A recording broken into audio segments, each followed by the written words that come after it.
हाँ जी, good morning प्यारे विद्यार्थियों। आप सभी के लिए आज के दिन ही बहुत ही प्यारी सी गुड मॉर्निंग। और देखिए, हमारे इस महामारी के कारण हमारा पूरा विश्व जगत एक नए युग में प्रवेश कर चुका है। काफ़ी सारी चीज़ों में बदलाव आया है। बस उन बदलावों को हमें ग्रहण करना है, हमें मानना है कि हमारी जीवन शैली में क्या क्या बदलाव आया है। जब जब हम प्रकृति में आए बदलावों को स्वीकार करते हैं, समझ लीजिए ज़िंदगी और अच्छी हो जाती है। ज़िंदगी में बहुत कुछ नया होता है, बहुत कुछ बदलाव होता है, और वैसे भी प्रकृति का नियम ही बदलाव है। तो हम क्यों ना इस बदलाव को ग्रहण करें, माने कि ये बदलाव भी हमारे लिए ज़रूरी है।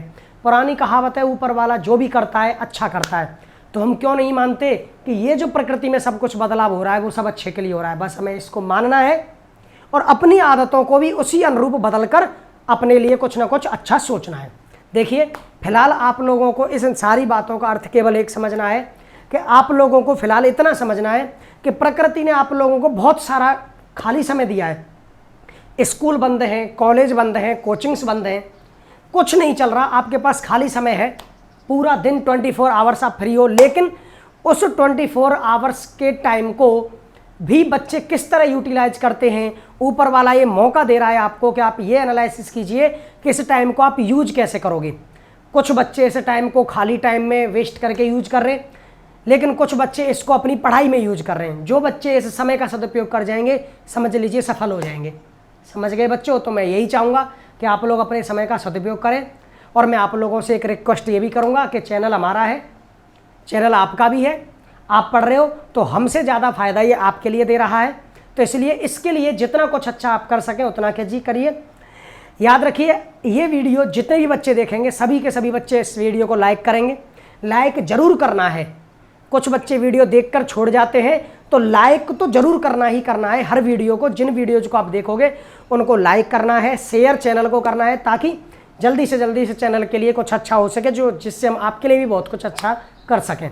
ठीक है बच्चों? तो चलिए अब हम लोग अपने सिलेबस की बात करते हैं। बेटा, कल की क्लास में हम लोगों ने वृत्ताकार धारावाही कुंडली के कारण उत्पन्न चुंबकीय क्षेत्र पढ़ा था। और उस वृत्ताकार धारावाही कुंडली के कारण उत्पन्न चुंबकीय क्षेत्र आया था बेटा, जब कुंडली में n फेरे हो तो μ0 NIR² बटे 2 R² प्लस X² की पावर 3/2। यही पढ़ा था। जब हम लोगों ने ये फॉर्मूला पढ़ा तो इसके कारण मैंने दो केस किए। कुंडली के केंद्र पर चुंबकीय क्षेत्र, जिसका फॉर्मूला आया था μ0 NI/2R, और एक कुंडली से के केंद्र से त्रिज्या की आधी दूरी पर, और जिसका मान आया था बेटा आपका 4/5 √5, या फिर कह दूं 8/5 √5 μ0 NI/2R। ठीक है, यानी 0.72 गुना था किसका? सेंटर पर मैग्नेटिक फील्ड का।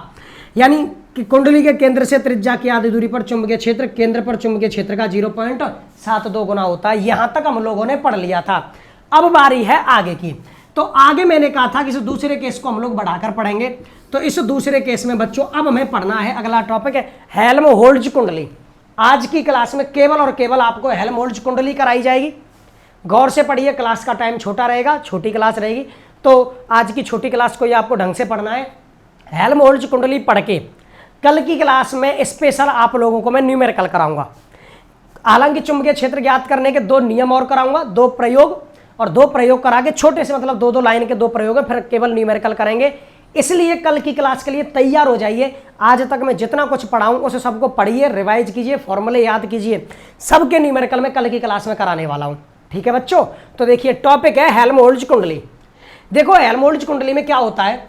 हेल्महोल्ट्ज कुंडली एक ऐसी स्तंभ पर लगी हुई, जैसे एक ये कोई स्टैंड है, ठीक है, और इस स्टैंड पर होता क्या है बेटा, 2 वृत्ताकार कॉइल लगी होती हैं ऐसे, और 2 वृत्ताकार कॉइल बीच में से जुड़ी रहती हैं, इन पर तार लिपटे रहते हैं।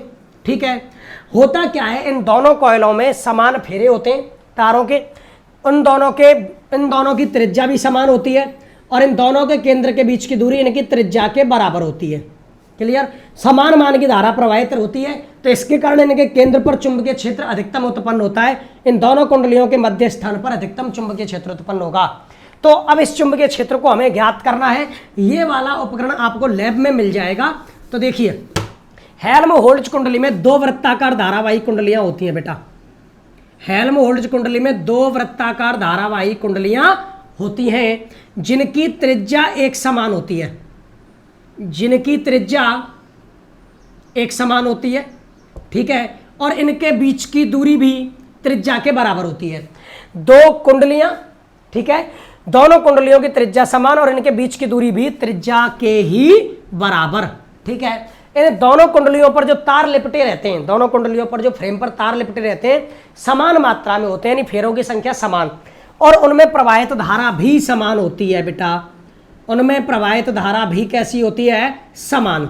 दोनों में धारा प्रवाहित होगी समान, तो बोलिए दोनों कुंडलियों के कारण जो चुंबकीय क्षेत्र उत्पन्न होगा वो एक समान होगा। अब दोनों कुंडलियों के कारण उत्पन्न चुंबकीय क्षेत्र मुझे ज्ञात करना है। मान लीजिए इसका केंद्र ए, इसका केंद्र बी, तो इनके केंद्र ओ पर, यानी दोनों कुंडलियों के बीच में जो मध्य बिंदु है ओ, उस ओ बिंदु पर हमें परिणामी चुंबकीय क्षेत्र ज्ञात करना है। तो इस तरह जो कुंडली बनती है उसको हेल्महोल्ट्ज कुंडली कहते हैं। हेल्महोल्ट्ज कुंडली, इसके लिए आप लोग देख सकते हो इसका डायग्राम, ये ऐसी होती है बेटा, देखिए जरा, ये ऐसी होती है, ठीक है। इसमें नीचे स्टैंड होता है, उस पर 2 ऐसे कॉइल होती हैं, फ्रेम होते हैं, उन पर तार लिपटे रहते हैं, और जब दोनों में धारा प्रवाहित करते हैं तो इनके बीच में, यहाँ पर इनके बीच में स्थान पर जो चुंबकीय क्षेत्र उत्पन्न होगा बेटा वो अधिकतम होगा। इनके बीच में जो चुंबकीय क्षेत्र उत्पन्न होगा वो अधिकतम होगा। आप देख सकते हो कि देखिए एक फ्रेम पर 2 कॉइल, 2 फ्रेम है, उन दोनों फ्रेमों पर तार लिपटे हुए होंगे, और इन दोनों फ्रेमों पर तार समान मात्रा में होते हैं, तो उनमें धारा भी समान प्रवाहित करने पर उत्पन्न चुंबकीय क्षेत्र एक समान होता है। तो इनके बीच में ये जो बीच में आपको बिंदु सा दिख रहा है, इस बिल्कुल बीच वाले स्थान में उत्पन्न चुंबकीय क्षेत्र हमें ज्ञात करना है। तो ये इस कॉइल का डायग्राम है, ये आपको उपकरण प्रैक्टिकल लैब में मिल जाएगा। तो जब ये उपकरण आपको प्रैक्टिकल लैब में मिल जाएगा तो अब हमें तो इसके कारण उत्पन्न चुंबकीय क्षेत्र ज्ञात करना है बच्चों, ठीक है। ये 2 कुंडलियां होती हैं जिनमें फेरों की संख्या समान, त्रिज्या समान, और उनके बीच की दूरी उनकी त्रिज्या के ही बराबर। उनकी त्रिज्या के बराबर तो बेटा यहाँ से यहाँ तक दूरी क्या हो गई? r/2, और O से लेकर A तक की दूरी r/2, O से लेकर B तक की दूरी भी r/2। यस या नो? तो देखिए आपको पता है वृत्ताकार धारावाही कुंडली के केंद्र पर उत्पन्न चुंबकीय क्षेत्र अधिकतम होता है। तो माना पहली कुंडली के कारण ये A है और ये केंद्र भी है, तो केंद्र पर उत्पन्न चुंबकीय क्षेत्र होगा बेटा अधिकतम। देखिए केंद्र पर अधिकतम है, बाकी दोनों साइड में कम हो गया, ऐसे ही, ठीक है। तो इनके ये जो बीच का स्थान बचा बेटा, इस बीच के स्थान पर आपको चुंबकीय क्षेत्र ज्ञात करना है। बीच के स्थान पर क्या ज्ञात करना है? चुंबकीय क्षेत्र। इन डायग्रामों से कंफ्यूज मत होना। केंद्रों पर धारावाही कुंडली के केंद्र पर चुंबकीय क्षेत्र अधिकतम होता है। तो देखिए केंद्रों पर मैंने चुंबकीय क्षेत्र अधिकतम लिया, जैसे मान लीजिए ग्राफ बनाना है आपको, ये केंद्र है, इस पर अधिकतम, तो इधर भी घटना चाहिए, तो ये लीजिए घट गया, इधर भी घटना चाहिए, तो ये लीजिए घट गया। तो इस तरह ये दोनों का ग्राफ बना, और इनके बीच में जो चुंबकीय क्षेत्र उत्पन्न होगा वो अधिकतम होगा, जिसका मान हमें ज्ञात करना है। इस बात को क्लियर है? अब बात करते हैं कि आप लोगों को बिंदु O पर परिणामी चुंबकीय क्षेत्र ज्ञात करना है। तो पहले दोनों कुंडलियों के कारण कितना चुंबकीय क्षेत्र उत्पन्न होगा उतना पता लगाइए। तो देखिए, तो पहली कुंडली के कारण, तो पहली कुंडली के कारण बिंदु O पर, पहली कुंडली के कारण बिंदु O पर उत्पन्न चुंबकीय क्षेत्र। बेटा एक बात बताइए, पहली कुंडली के कारण बिंदु O पर चुंबकीय क्षेत्र निकालना है, तो पहली कुंडली के केंद्र से कितनी दूरी है? त्रिज्या की आधी दूरी। तो x बराबर क्या लोगे? पहले तो चुंबकीय क्षेत्र का फॉर्मूला लिखो, क्या है बेटा? μ0 N I r² r² plus x² की पावर 3/2।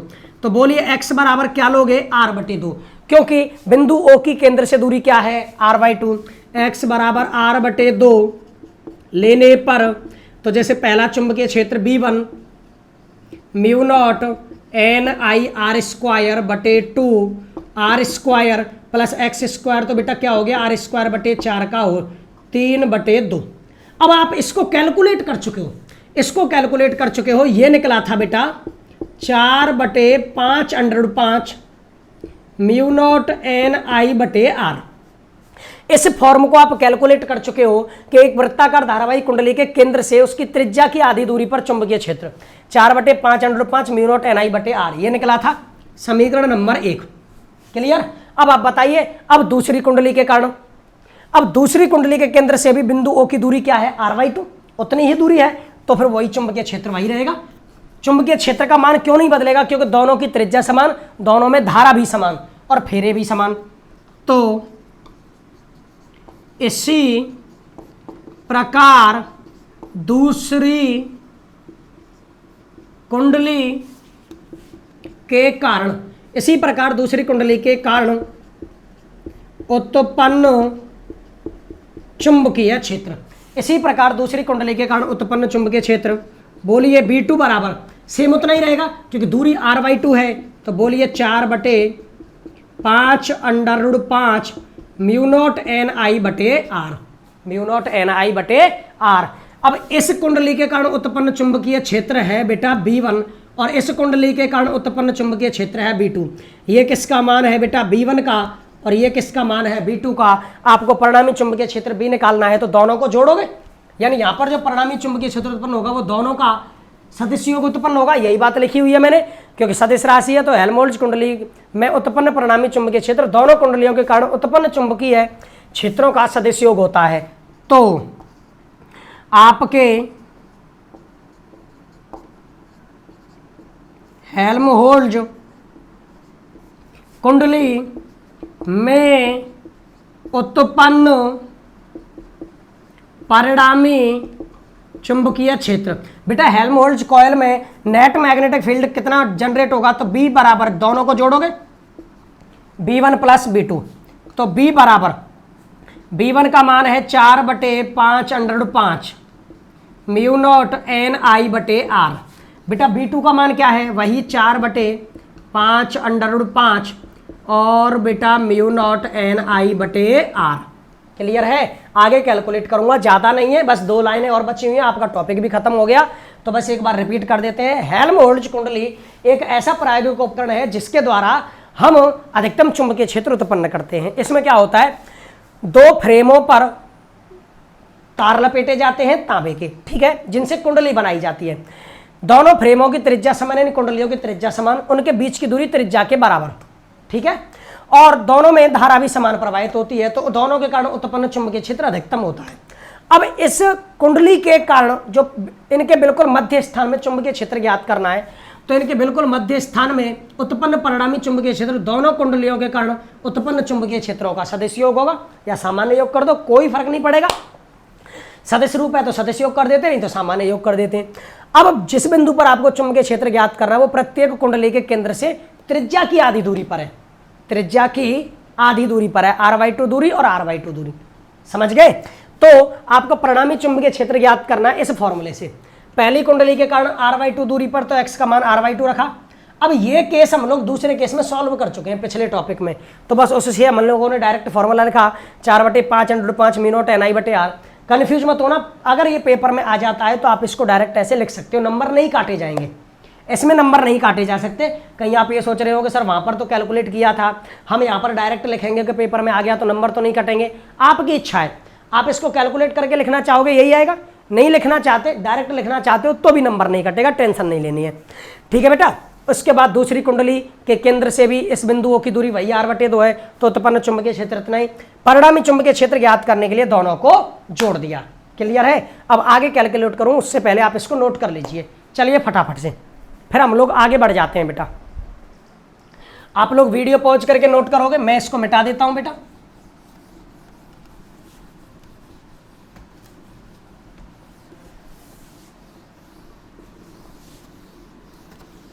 देखिए इसी फॉर्मूले को हमें यूज में लेना है बेटा, लेते हैं।